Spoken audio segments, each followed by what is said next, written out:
Hello, আমি তৃষা। আজ অনেকগুলো সাহসকে একত্রে করে এই ভিডিওটিতে আমার ভয়েস দিয়েছি।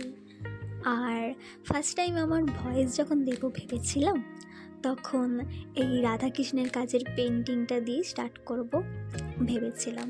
তাই টাইম ওয়েস্ট না করে চটপট কাজটা শুরু করে দিয়েছিলাম। যদিও এটা একটা পেইড ওয়ার্ক ছিল।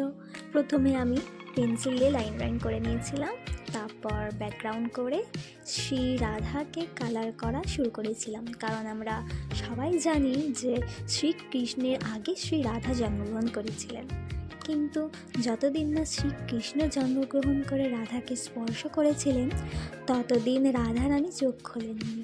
সেই কনসেপ্টটাকে মাথায় রেখেই আমি কাজটা করেছিলাম। আমি রাধারানীকে কমপ্লিট করে নেব, কিন্তু চোখ এখন করব না, চোখ ফোটাবো শ্রীকৃষ্ণকে কমপ্লিট করার পর।